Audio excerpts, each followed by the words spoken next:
Niona mwingine ametuma mke wake nyumbani analimia mama yake ndio tractor huko. Yeye ako Nairobi. Mke wake akiamka ndio kwenda kulima mashamba ya boma yote.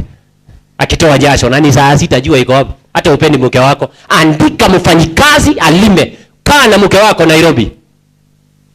Ta usemi amen. Amelima miaka ngapi huko? Tunajua hii dunia ni kutafuta wanawake watatu distract. Wacha nifanye kazi Nairobi, yeye wacha akae nyumbani. Wacha akae na mama. Wewe, geukia mwenzako, mwambie leta mke wako mkae na yeye. Ndio mnatusumbua kwa hii makanisa. Mke wako wako wapi? Analima mashamba ya nyumbani. Wewe uko Nairobi, unaamka kama paka kwa kitanda, unarudi jioni kama sungura. Unaamka kama paka, jioni unarudi kama sungura, kujikunja kwa kitanda. Utatemeka hivi. Poleni sana, sijaingilia mtu. Kama haiwezekani, hakikisha unaenda. Na mara moja anaku. Wewe uko Nairobi na hata bibi yako wako nyumbani hata juu mahali unakaa. Tuko na ka single room hapo ndani. Na iko tuna mattress unakulanga kwa hoteli. Pika hapo ndani. Tumia mke wako fair, anakuja hapo. Na mnakaa hata wiki moja, kaeni hapo. Kama wewe ni ndume, mke wako uko nyumbani, tumia yeye fair akuje, tumia yeye kesho basi.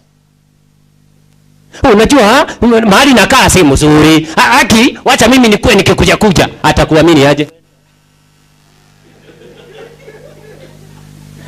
Atakuamini aje? Wewe ndio unaendanga tu. Si hata yeye akuje siku moja. Hata yeye akuje siku moja aone. Atengeneze usafi hata panya zishtuke. Haya, kuna kwanga na mwanamke kwa hii nyumba. Shtua hata mende. Siku moja aone mwanamke fulani anafua hapo. Na ugali zinaanguka chini. Unajua kumbe kuna kuanga na mwanamke kwa huyu ndume. Hata mende zijue. Hata paka, majirani washangae. Yule mwanamke wa jirani ambaye anakuvizia akome. Unaingia kwa plot na niko na mambo, mnaona ndio nimeanza na masaa inaenda. Yule mama wa plot yenu mwenye unampatianga manguo akufulia akicheka, hata yajue uko na mwanamke. Patia yeye fair akuje, akae kwa hiyo plot. Akae hapo wiki moja, wiki mbili, akuje akae hapo. Amina. Wacha watu wa plot yenu wajue uko na mwanamke.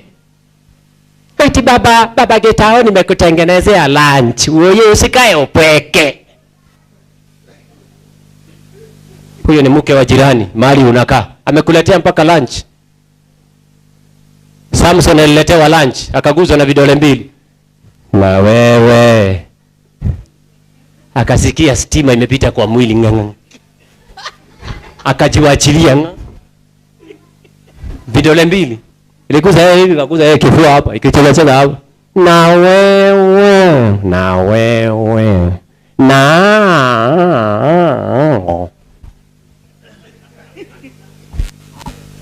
Akasema hiyo nguvu yote iko hapa, mali yote ndio hii, pesa yote ndio hii, baby girl, maneno ndio hii.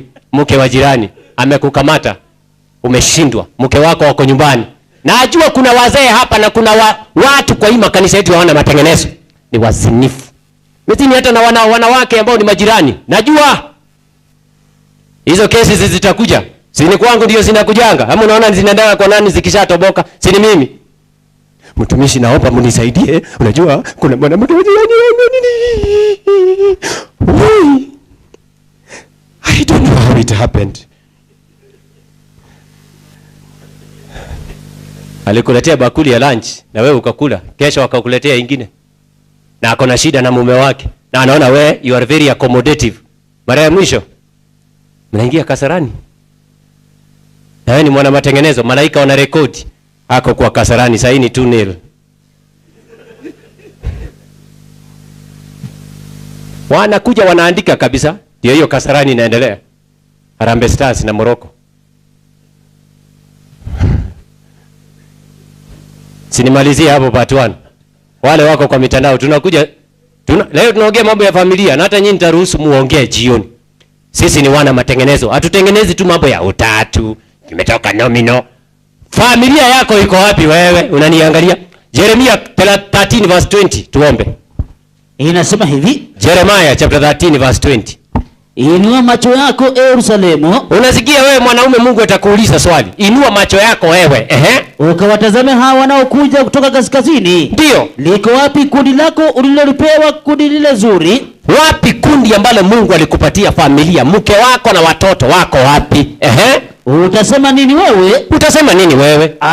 Atakapowaweka rafiki zako kuwa kichwa juu yako. Tulia. Liko wapi kundi ambalo Mungu amekupatia?